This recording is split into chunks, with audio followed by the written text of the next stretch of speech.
I am a publisher, writer, editor, daughter, sister, auntie, dog mom, and many other things, including currently a cancer patient.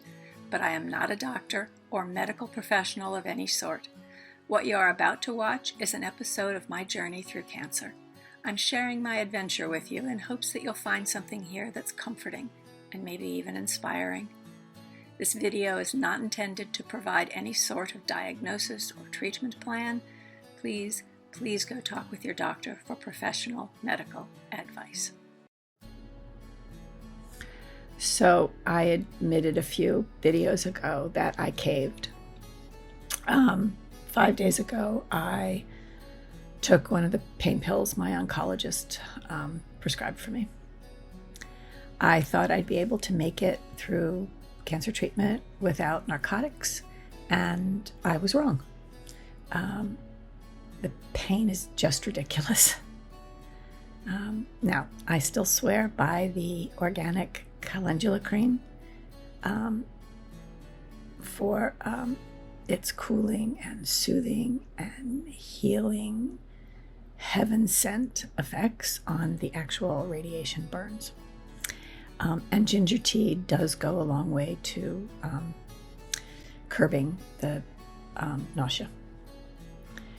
The occasional dose of Aleve, that was not cancer related at all, took care of pain from the back injury that I had earlier in my diagnosis.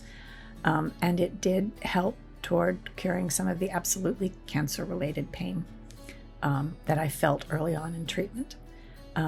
But when radiation swells certain parts of your body and internal organs to nearly twice their size, Aleve is no longer on its own quite enough.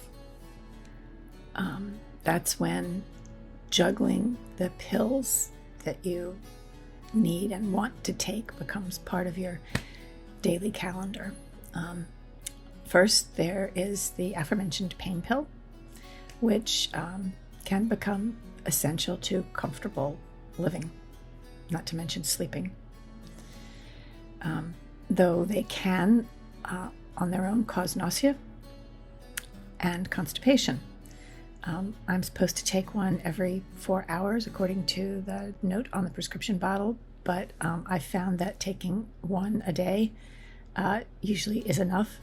So far I've taken 4 of them, so hopefully, if I take one today, maybe that will be enough for the day. But then, because they do cause nausea, you gulp ginger tea, and when that's not enough to quell the nausea, then you take a Zofran. Then, because your bladder is, in my case, one of the organs that gets the residual radiation, you pop an Azo to help deal with the pain and the burn and the urgency of having to pee. And then you also take a stool softener, because pain pills can cause constipation, and you're very, very careful about how you dole out stool softeners to yourself, because you don't want to trigger the opposite reaction, which radiation itself gives you, which is diarrhea. So it's a balancing act with your little pharmacy that you've collected during the course of your cancer treatment. It's been a really rough week, and tomorrow I get my port removed, and that will be a great relief, because I will no longer have this thing strapped around my waist. I can move a little more easily, though I have to say I did ask my chemo nurse if she could use a different tape to tape the needle into my chest than the one she used the last time, and she did say that she had a tape for sensitive skin, and she used it, and I'm really grateful that she did, because at least I didn't have that small irritation of that constant itching and the rash that came with the last round of chemo. Look, I'm perfectly aware that these problems and irritations I've been dealing with are lucky ones. I'm being treated for cancer, and I'm hopefully being cured of cancer, and I'm fortunate to have access to the treatments and the pharmacy that I do, and to deal with, the pain of the treatment and the side effects.